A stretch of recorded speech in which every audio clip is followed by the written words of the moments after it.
Na hora que nós começa, Pai, Filho e Espírito Santo, nós vamos vencer primeiro pra livrar de algum quebranto. Nós vamos vencer primeiro pra livrar de algum quebranto.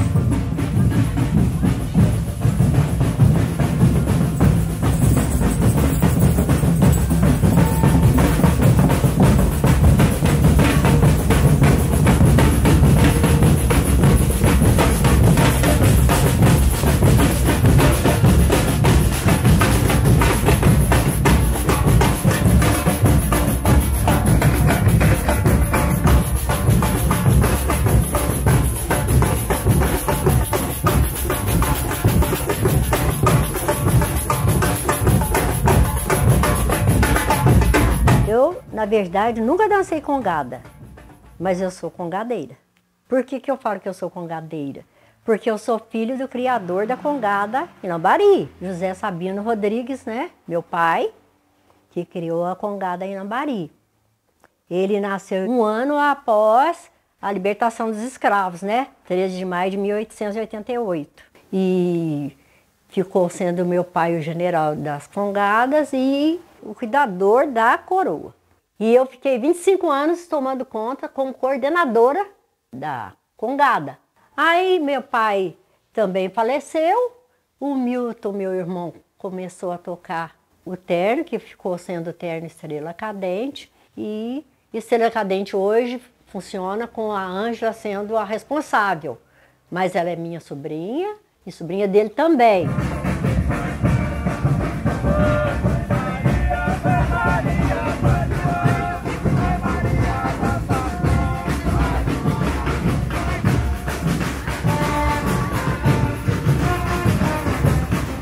Quando Lambari ainda nem era um município, o congado já estava aqui presente na cidade.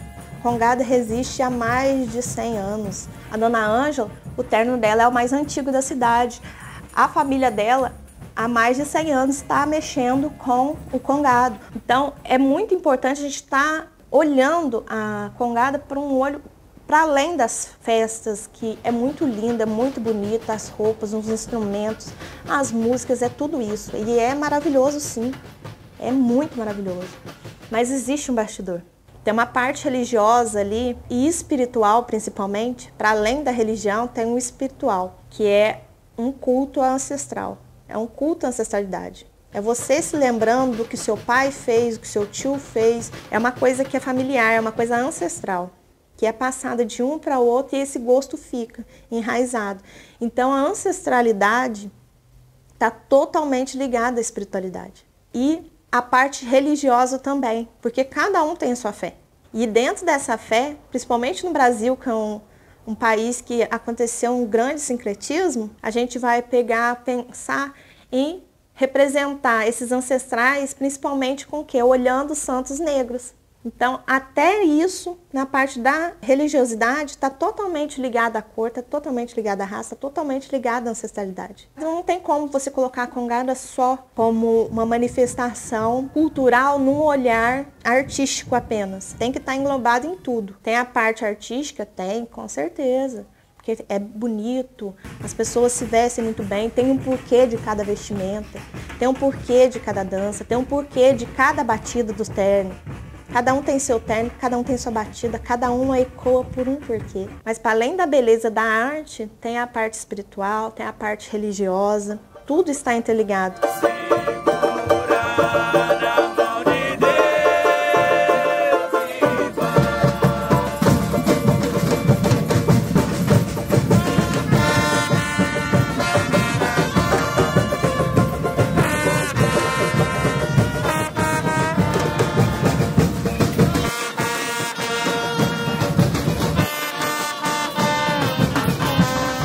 A cultura do congado, como toda cultura diaspórica, é uma cultura, primeiro, coletiva, né, de grupos de pessoas que, por motivos políticos, de guerra, pelos motivos mais diversos. O Brasil, que foi o país do mundo que produziu o maior contingente de escravizados, Minas Gerais foi a região do país que recebeu mais dessa população. E o processo de formação do povo mineiro é o processo de interiorização do Brasil, né? O primeiro movimento de litoral para o interior mais significativo, maior em volume de pessoas, vem em torno do ciclo do ouro, nos 1700, e aí começa a ser necessário o trabalho de mineração, e isso demanda uma mão de obra escrava muito grande. Por conta disso, vem um contingente gigantesco de escravizados para as regiões de Minas e São Paulo.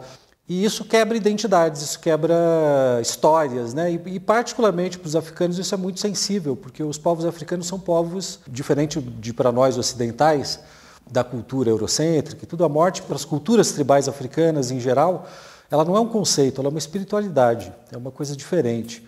Você não morre quando deixa de ter vida, você morre quando é esquecido.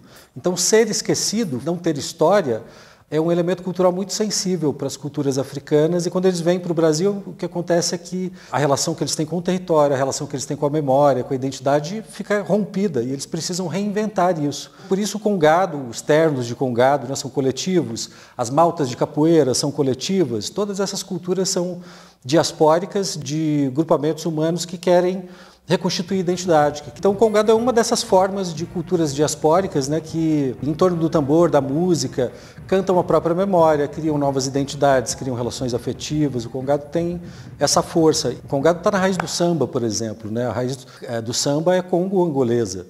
Então o congado tem esse papel social de ser uma cultura diaspórica, de cortejo, de rua, que funciona para que esses povos escravizados recuperassem a sua identidade, recuperassem sua relação com suas culturas originárias. O congado, para mim, é a dança em si. E a dança, ela reflete as emoções, a religiosidade, a fé naquele santo, considerado protetor das congadas, né? Nós sabemos os santos protetores. Que os negros, né, da nossa raça, pediam a Deus naquele momento de sofrimento, pediam proteção dos santos. E por isso que os santos, a gente tem essa devoção aos santos. Mas a gente ama a Deus, né? E tem essa devoção de vida santa, né? Uma vida de fé. Independente do nome que você pode usar de religião, eu sou uma pessoa que faz culto ancestral africano. Olha, fulano de um terno é um bandista. O fulano do outro terno é candomblessista. O fulano do outro terno, evangélico. O fulano do outro terno, espírita. E todos eles estão no mesmo lugar, pensando, fazendo o quê? Cultuando a sua ancestralidade. Pensando que, olha, meu avô tocava congado. Eu tive um tio que tocava congado. Eu gosto, eu simplesmente gosto. Às vezes não tem nenhum parente que nunca participou. Mas aí você fala, nossa, mas eu gosto tanto. E aquilo ali me faz tão bem, eu sinto uma coisa que eu não sei o que é. É uma conexão que nem a pessoa entende. E até nesse processo da escravocrata brasileiro, é difícil imaginar, por exemplo, que negros, bantus e urubás conversassem em África entre eles. Mas uma vez que esses povos são trazidos como escravizados para o Brasil, eles mesclam as culturas e isso vai dar no congado, principalmente no tambor, né? Isso vai dar nas escolas de samba, nas rodas de samba. E o congado faz parte disso. O congado, como ritmo, como música e como dança, né? Porque também para as culturas africanas isso é muito bem marcado, né? A música está associada ao corpo, é uma música que se faz para animar o corpo, para animar a vida. Por que a dança? Para o seu bem-estar da dança de sentir bem, para propagar a cultura, e a escola que tem que promover isso, a congada dentro da escola, ser estudado no mês de maio, mostrar para as crianças, ter um momento de apresentação. Dentro da escola tem criança que gosta, mas não dança porque não sabe como funciona. E também o respeito que eles precisam ter sobre as congadas.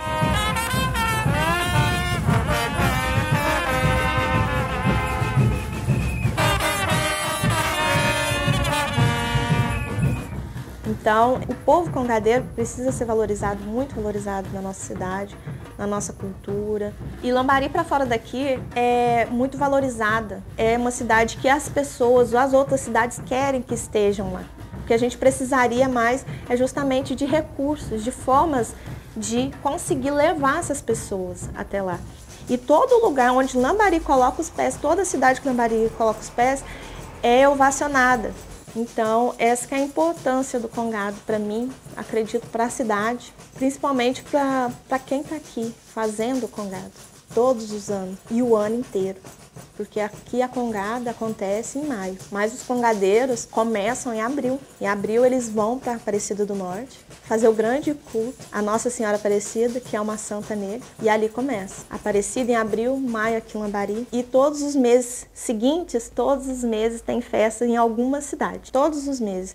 Então eles vão de abril a dezembro, percorrendo a região e fora outros estados, levando Lambari para esses lugares. E para um congadeiro que trabalha o ano inteiro, então ele faz reparo em caixa o ano inteiro, ele faz reparo em roupa o ano inteiro. Durante o período de ensaios, tudo que é desse período é tirado do bolso deles. Eu acho que isso está na mão dos congadeiros, né? Eles têm essa capacidade. A cultura do congado já teve esse elemento de resistência, né, através dos séculos, teve esse elemento de ganhar o respeito, algum respeito da Igreja Católica, porque eles eram presos, eles eram perseguidos por praticar a sua cultura.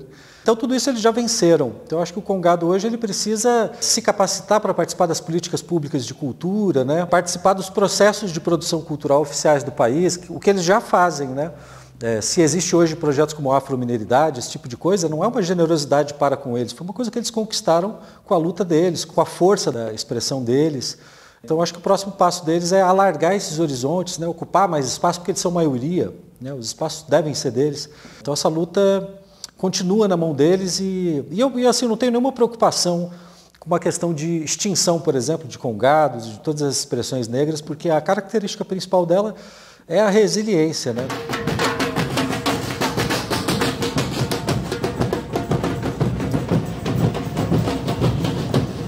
Manter um terreiro de Congo não é fácil. Tem que divulgar mais e valorizar mais. Eu acho que ainda está faltando também essa parte dessa organização, dessa compreensão de que congada não é bagunça, congada não é bebedeira, por isso que hoje tem a FOMAC para colocar ordens, regras, porque senão não funciona.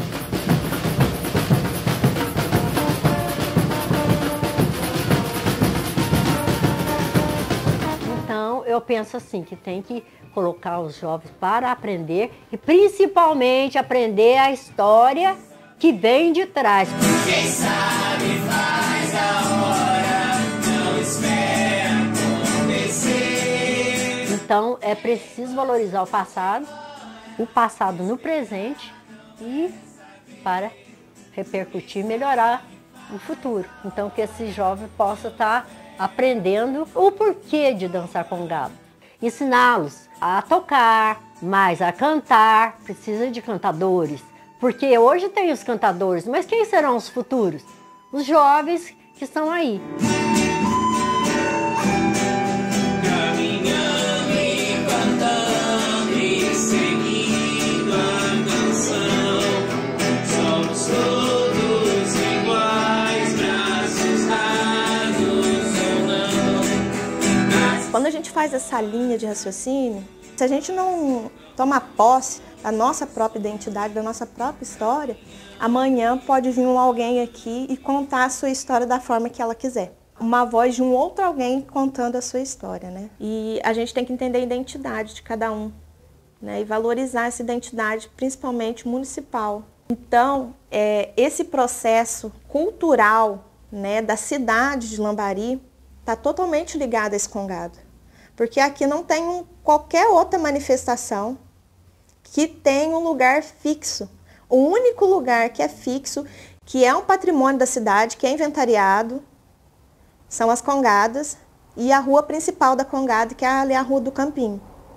Então, essa importância da congada vai para além do que o povo negro pensa, sente ou faz. Está totalmente ligado no qual é a identidade lambariense. A cultura do congado é muito forte em Minas, provavelmente por conta do contingente de negros que vieram para Minas Gerais. Quando começa o ciclo do ouro, entre 1710 e 1720, em todo esse processo de sequestros, né, de negros africanos vindo para o Brasil, veio uma quantidade enorme de ritmistas, de músicos, porque a música nas culturas tribais é muito presente. Ela que organiza os ritmos de trabalho, ela que organiza os ritmos festivos e tal. Para os africanos não tem muita diferença entre o sacro e o profano, tudo é sagrado, a música é sagrada. o tambor é sagrado. E por conta deles estarem presentes aqui, muitos deles nesse processo do quilombismo, né, criando formas de vida à margem da lei, distante do mando, eles começam a desenvolver sua cultura, e a cultura de bater congo, a meu ver, fica forte por conta disso, dessa quantidade de negros num processo de libertação já cotidiano, né? A gente trouxe esses pretos para cá numa violência terrível e, no entanto, eles nunca deixaram de produzir beleza, eles nunca deixaram de ser a força não só econômica do país, mas também a força espiritual, mas também a força identitária. Toda vez que o congado passa pela rua tocando em Lambari, eu acho que Lambari fica mais brasileira, eu acho que Lambari se reconhece naquela manifestação, se alegra com aquilo, traz a memória desses povos que foram oprimidos e que, no entanto, nunca deixaram de lutar e que, no entanto, nunca deixaram de dar sua contribuição para esse país. E é uma dádiva para nós aqui, tá acontecendo esse momento novamente. São mais de 100 anos da festa, né? Então, é uma festa secular e são nós aqui, né? Essa nova geração que veio dos meus avós, de tantos avós, de muitas pessoas que estão aqui. Agora o rei é o Chico Rei, que é representado pelo rei. Porque, na verdade, Chico Rei, ele era rei lá na África. Apesar de não haver comprovação histórica sobre a existência de Chico Rei, a lenda do monarca africano, que foi escravizado no Brasil, permeia a oralidade mineira desde o século XVIII, sendo integrada à cultura do Congado desde então. Segundo a narrativa, o rei Galanga governava o Congo, na África, quando os portugueses o capturaram, junto com sua família, para serem vendidos como escravizados do outro lado do Atlântico. Durante a viagem, sua esposa, a rainha de Alô, e sua filha, a princesa Itulo, foram lançadas ao mar. Quando chegaram ao Rio de Janeiro, em 1740, Galanga foi rebatizado com o nome de Francisco e foi levado, junto com seu filho, Muzinga, para trabalharem no garimpo de uma mina em Vila Rica, no interior do Brasil, local onde hoje se encontra a cidade de Ouro Preto, em Minas Gerais. Diz a lenda que ele escondia ouro em pó nos cabelos e os lavava para recuperar o precioso metal a cada final de jornada. Após muitos anos de trabalho árduo, Chico conseguiu comprar sua própria liberdade e a de seu filho. Aos poucos, ele também comprou a alforria de outros escravizados e até mesmo a mina do próprio patrão, que passou a ser conhecida como a mina de Francisco, o rei. Com o título, libertou vários escravizados que chegaram ao Brasil, inclusive alguns ex-súditos, que haviam sido sequestrados no Congo. Graças à sua devoção à Nossa Senhora do Rosário e à Santa Efigênia, Chico Rei construiu em Vila Rica uma igreja em homenagem às Santas Negras, no ano de 1785. Dizem que o rei negro, que libertou os escravizados no Brasil, morreu aos 72 anos, vítima de hepatite. Mas seu legado, mesmo que seja imaginário, continua sendo celebrado por congadeiros de todo o país, através do rito da coroação do reinado, parte essencial que marca o clímax da tradição folclórica, onde quer que ela ocorra no país. Então ele foi um lutador. Foi importante também, porque hoje, dentro da Congada, né, o dia da coroação do rei e rainha, que passa de um ano para o outro, para a pessoa que vai depois o ano que vem, né, para poder dar continuidade à festa. Porque o Congado é feito em procissão, né, como é dito, mas na verdade é um movimento de cortejo, que tem o rei, tem a rainha. Esse cortejo é feito e ele começa e se encerra na igreja de São Benedito, que é o grande marco das Congadas. Começa quando é erguido o mastro e ele se encerra quando desce os mastros.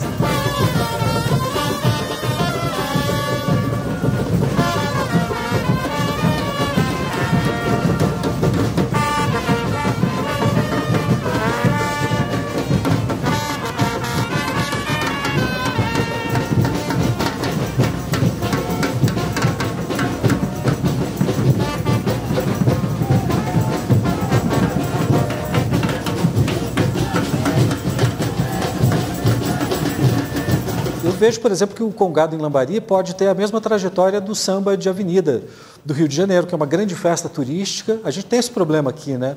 tem a festa do Congo, o Congo fica ali exprimido entre barracas, um palco em que eles não se apresentam, o que se apresentam são cantores sertanejos, são expressões artísticas também brasileiras, mas que não tem muito a ver. E eu acho uma perda, eu acho isso uma burrice atroz, porque o samba do Rio de Janeiro começou com um samba de roda, né? Quer dizer, que já era o samba de roda baiano, que era uma coisa que se fazia em quilombo, aí vem para a cidade, vira samba de roda, vira um ritmo reconhecido, consumido por toda a sociedade, excedendo o campo cultural, mas se tornando atração turística, com a mesma trajetória do samba no Rio. Isso devia ser levado mais a sério aqui em Lambari. Lambari, Jesuânia, né, em todo o interior de Minas. Olha, eu vejo um congado hoje, um congado que é enraizado.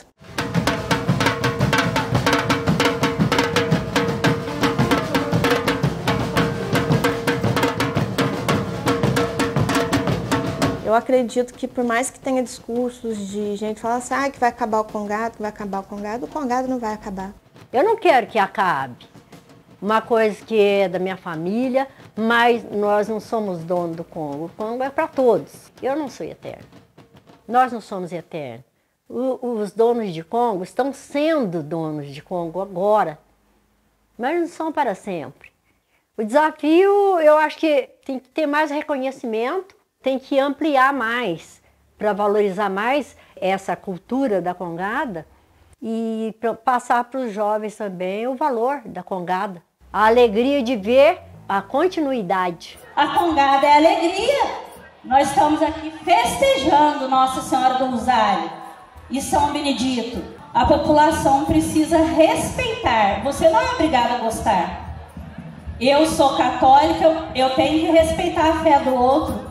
Quem é da Umbanda, quem é evangélico, por que não respeitar? Porque não é fácil estar nesse momento que nós estamos aqui agora. Para chegar nesse ponto de o terno estar na rua, já aconteceu milhões de coisas, né? Muitas coisas que, se a gente não amasse a congada, a gente nem presente aqui estava, né? Para perpetuar a nossa cultura, que é tão rica aqui em Lambari e precisa de um pouco mais de atenção da população. E nós aqui estamos perpetuando a nossa festa em nome da nossa fé, porque nós temos que relembrar que a coisa mais bizarra e de profunda tristeza que aconteceu foi a escravidão no nosso país e no mundo inteiro. E o Brasil ser o último país a libertar os seus escravos. E outra coisa que eu vou falar também, quem queira, goste ou não goste, a congada aqui em Lambari, ela não vai acabar. Ela não vai acabar. Vocês querendo, quem goste ou não goste, ela vai se perpetuar, querendo ou não querendo. Tá? Uma boa noite.